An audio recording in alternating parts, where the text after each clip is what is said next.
We've got breaking news tonight. 2.5 million people in Florida now under strict orders to evacuate as Hurricane Ian takes aim at the Gulf Coast. And it could hit Tampa as the strongest storm in over 100 years. Here we have a live look at Venice, Florida, which could be one of the places hardest hit. That could take a direct one in very short order.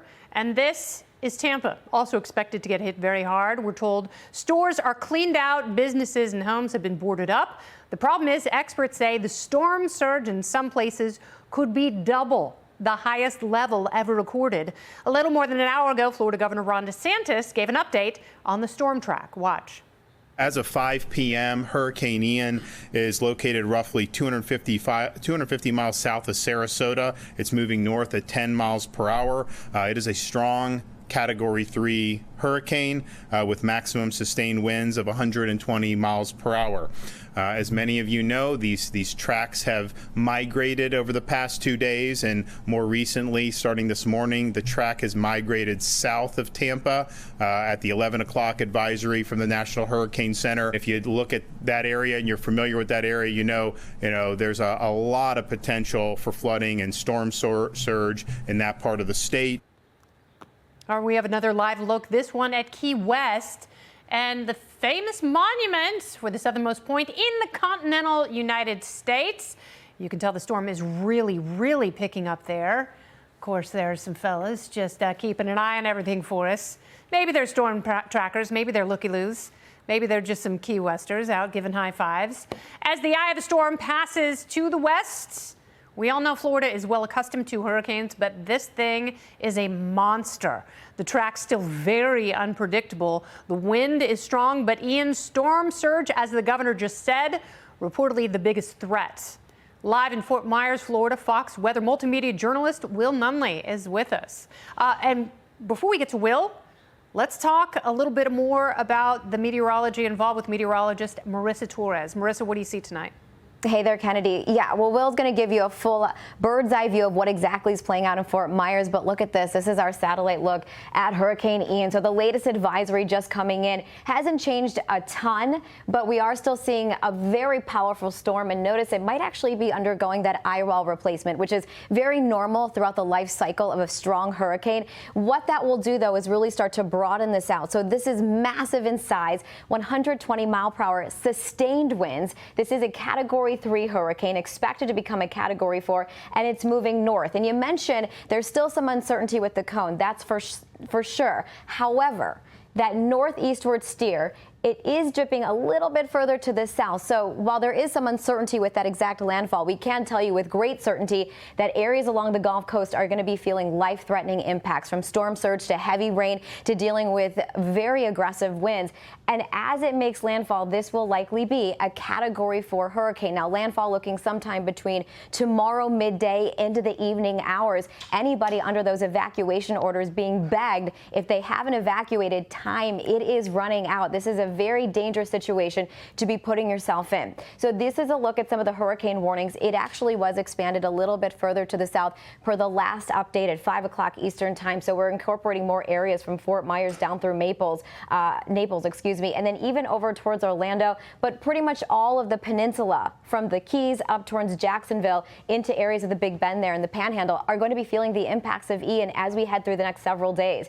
That storm surge warning, that area highlighted in red, that's extremely important to pay attention to. So the emphasis had been on Tampa, as it should be, but with more of a southward steering with where the storm will potentially make landfall. Tampa now looking at a slightly less storm surge. At this point, I think they updated it 4 to 6 feet storm surge, which, don't get me wrong, that's still quite high, but it looks like the bigger storm surge is more of a threat now to the Fort Myers area. Now, Fort Myers potentially seeing up to a foot of storm surge, but this entire area is where we're seeing the evacuations take place. Those coastal areas and up into the northeastern portions of Florida, including Jacksonville, that'll be more of a threat as we head in towards Thursday and Friday.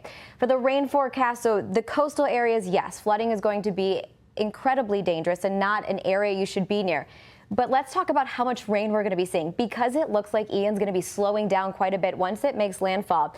The slow nature of the storm and all of that tropical moisture unleashing over the peninsula of Florida. Some areas in through Dade City down towards Tampa, St. Petersburg, down towards Sarasota, a foot to 2 feet of rain, it is not under the question. So there is a big bullseye within this area from I-4 north up towards Gainesville, where flash flooding will be all too real. And remember, Florida, it's been a very wet season, so a lot of the ground is already incredibly saturated. So this is going to aggravate that situation. This is the exclusive Fox model, and one thing to really take away from this, while the exact landfall has yet to be decided, it is zeroing in between Fort Myers and Tampa and through the Englewood, Venice area. Those are 2 areas that we're really zeroing in on at this point. But this is tomorrow 8 a.m. and you can see that spin. You can see those outer bands stretching across the entire peninsula as you head in towards Thursday. So the imminent threat coming in is going to be now the winds that are going to be increasing throughout the night. And good to point out at this point, Kennedy, we already have tornado warnings that have been sparking off across South Florida. So tornadoes, storm surge, heavy rain,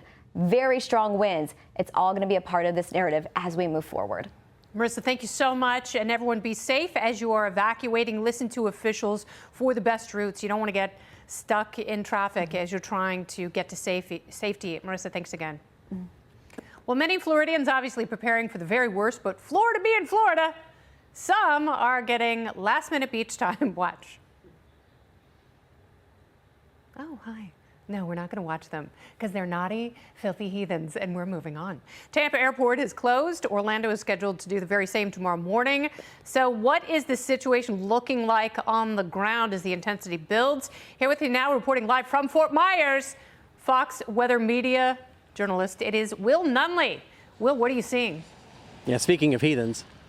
You know, last time we talked, we were podcasting. It's good to talk to you again. I'm sorry it's under these circumstances, but boy, we've got a lot to talk about here. This is a serious situation. I arrived here in Fort Myers a little over an hour ago. We have seen rain here now for several hours. I made the trek down I-75 from Tampa, and we had lots of people actually heading farther south towards Miami. But Kennedy, everywhere I'm standing right now, this is the Fort Myers skyline behind me, by the way. Everything is going to be underwater in probably less than 12 to 16 hours, I would say.